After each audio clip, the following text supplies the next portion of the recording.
It's NBA action on EA Sports. I'm Ed Cohen. Great to be joined by Jay Williams for what should be a terrific matchup here tonight. From TD Garden in Boston, tonight, the Boston Celtics taking on the Houston Rockets. The Rockets begin the game with the basketball. Ed, you ready for another fun fact about the Houston Rockets? Let's do it. Okay, the team was established in 1967 and was given the name the Rockets because San Diego was the home to many space-age manufacturers. When the team eventually moved to Houston, the name still fit, giving Houston's association with NASA. Wow, so Houston, we have a problem? All of that associated with space? Who knew? Are you saying that because Carmelo Anthony's in town? No, Apollo 13. Oh, okay. Rockets have the ball.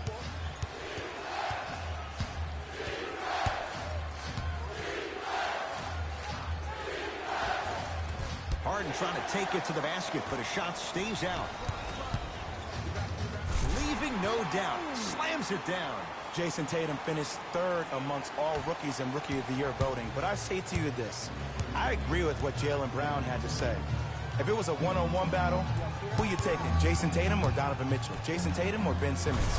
I take JT every time.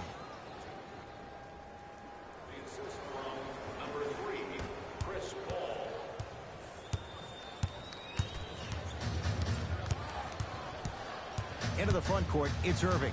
Leads just a point. Screen coming. Irving. Oh, bad pass as the Rockets come away with it. To Harden. Lets it fly from beyond the arc. Not going down here.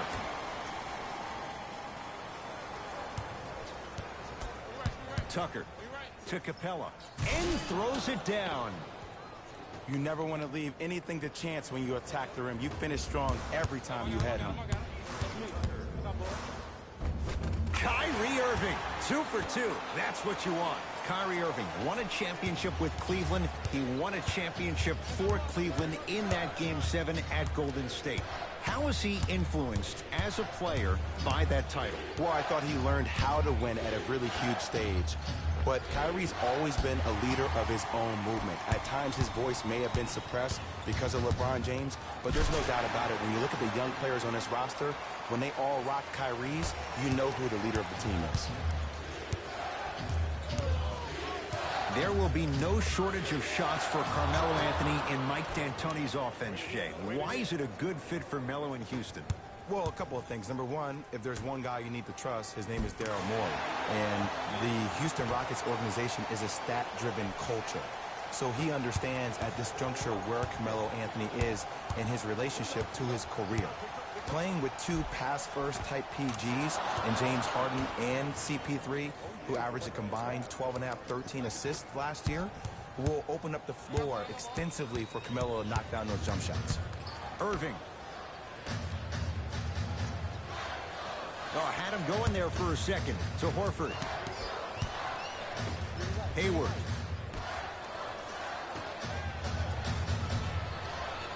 Boston with 4 to shoot to Jaylen Brown. Whoa, Jaylen Brown above the rim. Jaylen Brown really coming into his own, the 3rd overall pick a couple of years ago. He saw his points per game go up drastically. Plus, he is one of the few people in the East that has the versatility to guard LeBron James.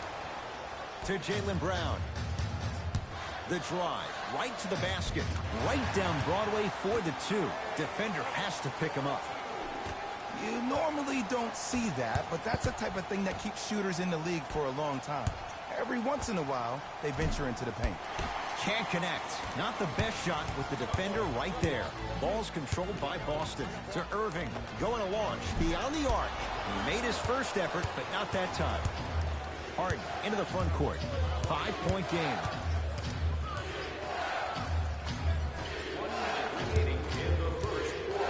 From long range. And the rebound taken by Brown.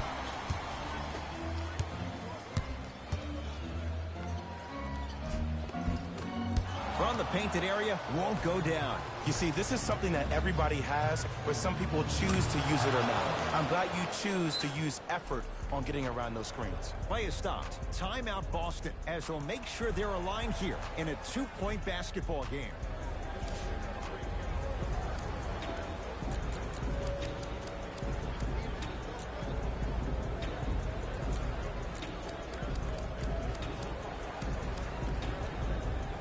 Both teams tweaking their lineups. Here comes some changes. Substitutions, Boston. Irving to Rozier.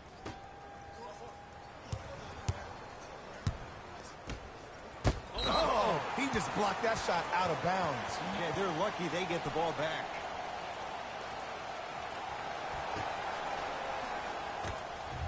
Irving.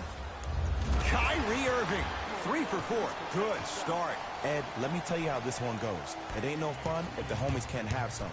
Everyone's getting a piece of the rock tonight. To Gerald Green. Knocked loose. Celtics have it. And he drains it. Well, they have such great flow to their offense this evening. The ball isn't sticking to one player individually. It's moving around the perimeter, and it's zipping. They're playing with a special cohesiveness. Now a steal as the Rockets have it. That misses with 3 seconds left. Late heave to beat the buzzer. We played one here at TD Garden with the Celtics on top. Jay and I back to Boston. After this, you're tuned into the NBA on EA Sports. 1 quarter down. Neither side really distinguished itself. Jay, what stood out? And we're exceeding the speed limit. These guys are playing fast. And the thing I love about it the most, there's entertainment in this game. Guys are looking away after they shoot the ball. Guys are clapping. Guys are energetic. This is why you love this sport. Tucker to Paul. Here comes the screen. Tucker to Paul. For 3. Celtics able to clear the board. Oh, emphatic slam. Jay, we're seeing more of the same to start the second. It's called settle for more. Just because a defender gives you space doesn't mean that you need to take the jump shot. Keep attacking the rim. It will open up eventually. Paul. Knocked loose. Celtics come away with it. Come on, let's dig in. Let's really build this lead. And they call the foul. Careful there, Jay. That's just a blatant foul. Maybe he's trying to make a statement. Jay, fun fact for you. Of the charter franchises in the NBA, go back to that first season, 46-47. The Knicks and the Celtics, only 2 teams that never relocated. Wow, that's impressive. Can I add another one? How about this? In 2008, when the Celtics won their championship, they needed 26 games to win their 17th title.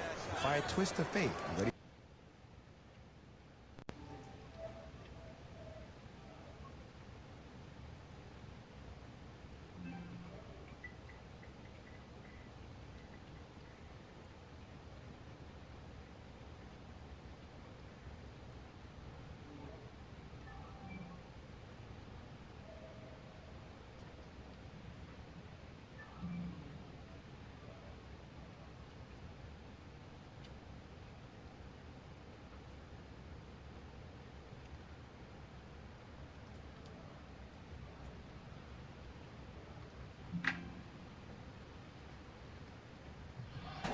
Go New York, go New York, go.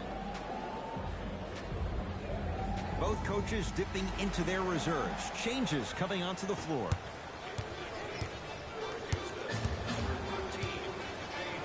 To Horford.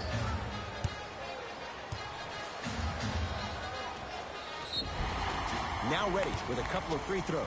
Ed, as a defender, you cannot, I repeat, you cannot foul in the act of upward motion into your shot. Your timing needs to be better. And hits the first free throw. And he makes them both.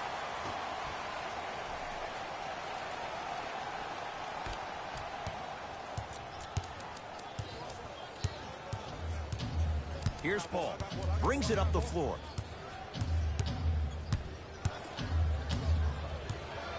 Probing the defense. It's Paul for 2. Ooh, Chris Paul. He is shooting well. He's made 2/3 of his shots. He has that sixth sense that you just can't teach. Oh, get that out of here. Message sent, Jay. Mike D'Antoni changing up his lineup.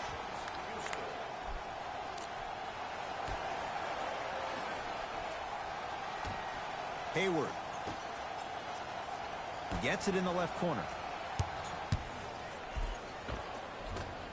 Brown to the basket, but his shot won't fall. Because he had no body control. You have to be able to control your body when you attack the rim at full speed. That's part of your concentration. People assume concentration just on the rim, but your body control is everything. Be able to speed yourself up or slow yourself down. Screen coming. Hayward to Horford. Rises for the slam. I mean, with so much talk these days about three-point shooting and the spacing on the court and having versatile athletic wings, sometimes when you have a dominant big man, you keep giving him the ball. You let him be that anomaly.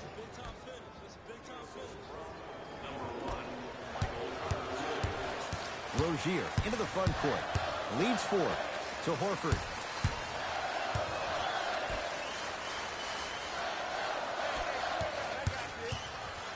To Jaylen Brown.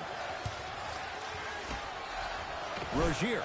So the first points for him in this first half, and he knocks it down for 3. Yeah, they really need him to get going. Really surprised that none of his teammates have been talking to him. This is when he needs him the most. They have to uplift him, help him continue to be confident on the court. Another follow. Stays out.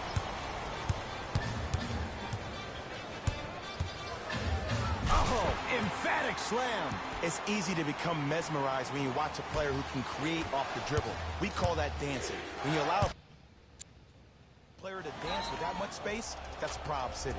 Now the Rockets will use a timeout as they'll talk things over here in the second quarter.